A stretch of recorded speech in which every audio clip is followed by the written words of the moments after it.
Hello, my name is Marianne McGrain, and I am going to be teaching Intro to Engineer Design this year at Liberty High School. I'm very excited to be part of the Project Lead the Way program. This is my first year teaching the class in the district, and I'm super pumped. That is my name, Marianne McGrain, and that is my email address up on the screen for you. So if you have any questions or if you want to contact me, you can do so in that way.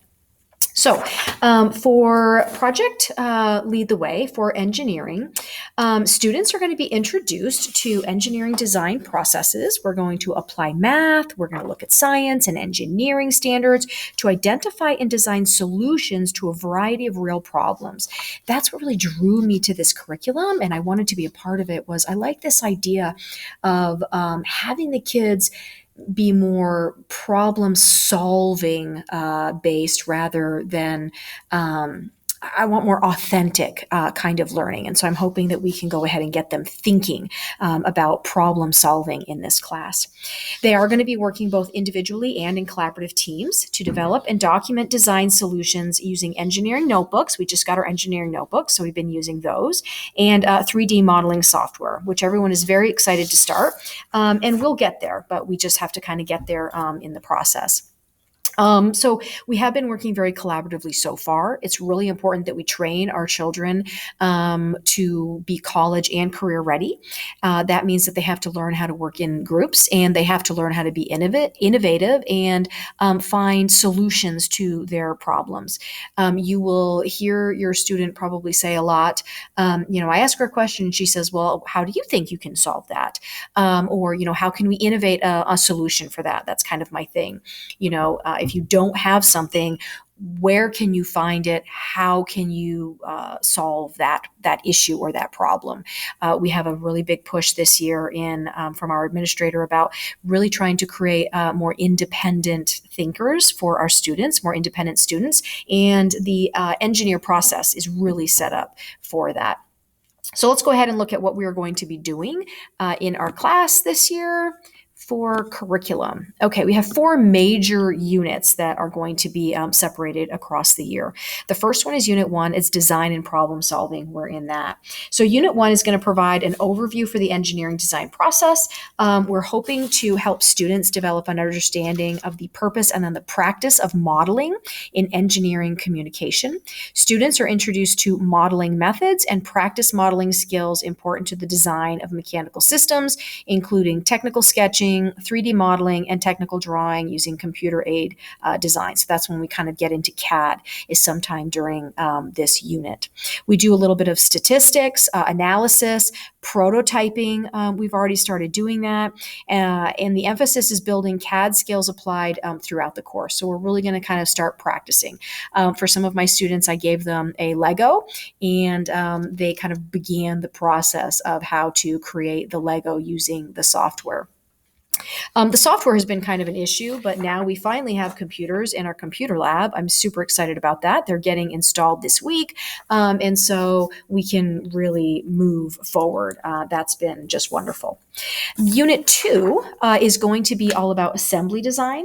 It emphasizes the design system of components. So here students are going to be introduced to the concept of reverse engineering. I'm going to give them some items in class, and it's their job to take them apart, see how they work, hopefully be able to put them back together again, but take some of those parts and then through CAD, design some of those parts in the CAD program using our calipers and, trying to be very careful with our dimensioning and whatnot. So that's going to be like assembly design.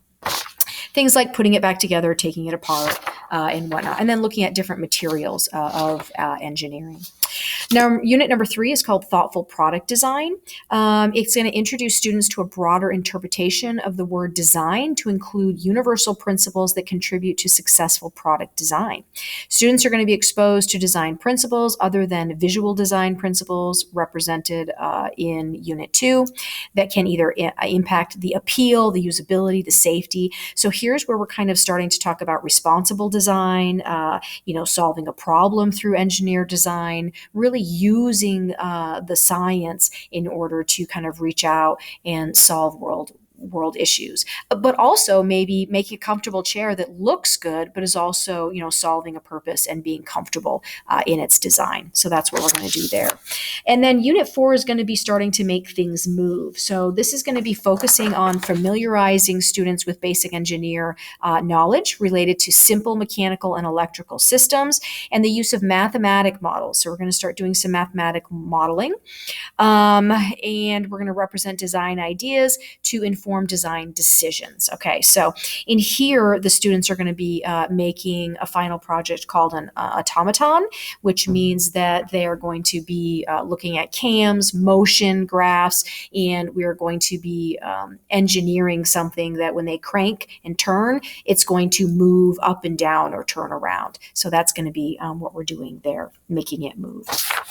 That's going to be all the way through the year. So there's a lot accomplished. We're going to try to accomplish as much as we can in order to move through the process. This is what your student is going to need to do. So they are going to need to take ownership of their learning. This is a dual credit class, which means that if they successfully complete, they also get college credit.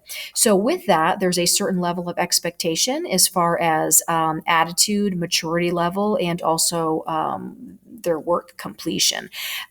Just because they attend class does not necessarily mean that they're going to get college credit for the class. They need to be able to put in the work, meet deadlines, and do what is expected of them.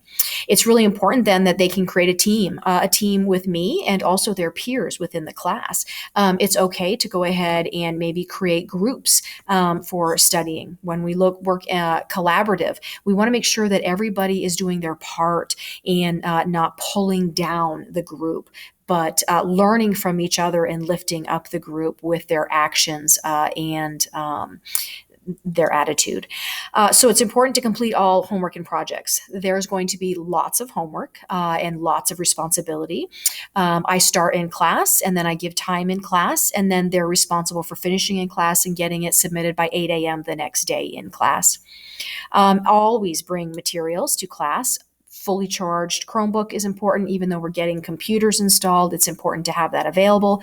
Always bring their engineering notebook. Everybody should have one to bring to class and be prepared to use it every day.